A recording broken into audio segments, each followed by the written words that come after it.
ठीक आज के ही दिन 15 जुलाई 1903 में तमिलनाडु में जन्मे एक राजनेता किंग मेकर बन गए। जब वह मुख्यमंत्री पद से इस्तीफा देने नेहरू के पास गए तो क्या योजनाएं थी और फिर शास्त्री और इंदिरा को कैसे प्रधानमंत्री बनाया गया। नमस्कार, मैं कुमार बसंत सिंह बोधी अर्था के अतीत की कहानी शो में आपका स्वागत करता हूँ। आपने एक अंग्रेजी की कहावत सुनी होगी, keep your friends close but keep your enemies closer. Kamaraj ने नेहरू के बाद इसका सही तरीके से इस्तेमाल किया। जब कामराज सीएम थे तो उन्होंने दो विपक्षी नेताओं को अपने कैबिनेट में जगह दी।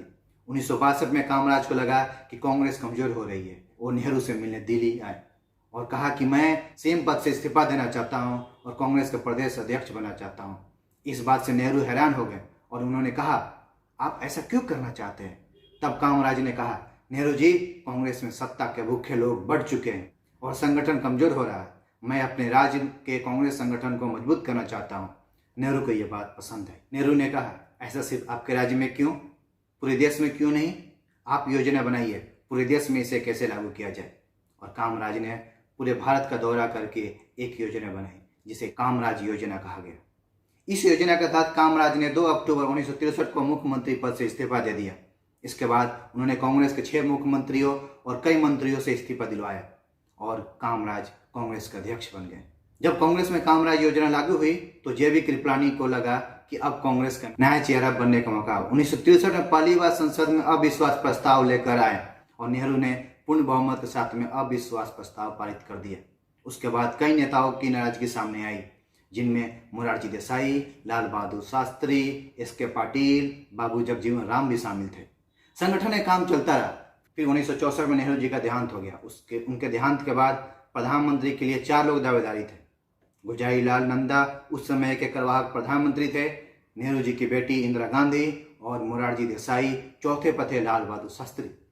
इंदिरा ने कहा कि अभी मैं शोक से बाहर नहीं आई हूं और गुलजारी लाल नंदा को कांग्रेस संसदीय दल से समर्थन नहीं मिला।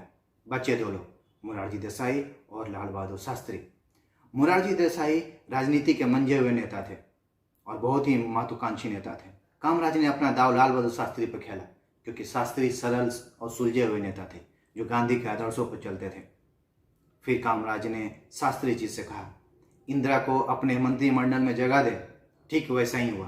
पहली बार इंदिरा ने किसी मंत्री पद की शपथ ली और वे सूचना और प्रसारण मंत्री बनी। एक बहुत ही रोचक किस्सा है, जब शास्त्री जी को पहली बार हार्ट अटैक आया था और उसके बाद हेल्थ को लेकर पूरा देश चिंतित था, उस समय कामराज ने लाल बहादुर शास्त्री से पूछा, आप उत्तराधिकारी किसे देखते हैं? तो शास्त्री जी ने कहा, अगर मैं 1-2 साल चला तो इंदिरा होगी, अगर 5 साल तक रहा तो बहुत दावेदार सामने आ जाएंगे।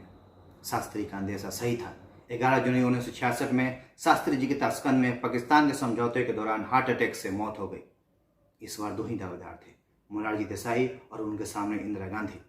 मोरारजी देसाई को लगा कि कांग्रेस संसदीय दल की बैठक फिर से होनी चाहिए और उसी तरीके से प्रधानमंत्री का चयन होना चाहिए।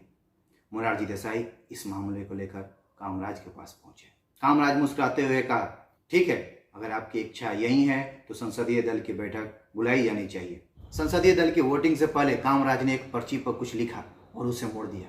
वोटिंग हुई, इंदिरा को अपने पक्ष में 355 मत मिले और मोरारजी देसाई को 159। कामराज ने पर्ची खोली और उसमें लिखा था, इंदिरा को 351 वोट मिलेंगे। कामराज का अनुमान इतना सटीक और संगठन में उनकी इतनी पकड़ हो चुकी थी।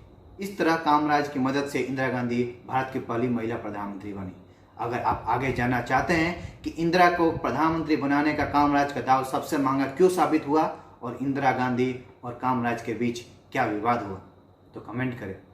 आज मैं कामराज जी को इसलिए याद नहीं किया क्योंकि वे कांग्रेस के अध्यक्ष थे, नहीं इसलिए कि कुछ लोग उन्हें किंग मेकर कहते थे।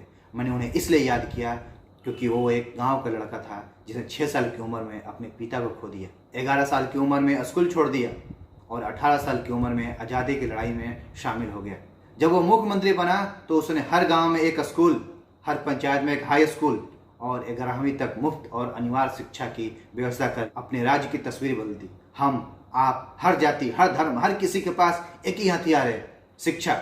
वहीं आपको समाज में समान अधिकार दिला सकती है। जय हिंद।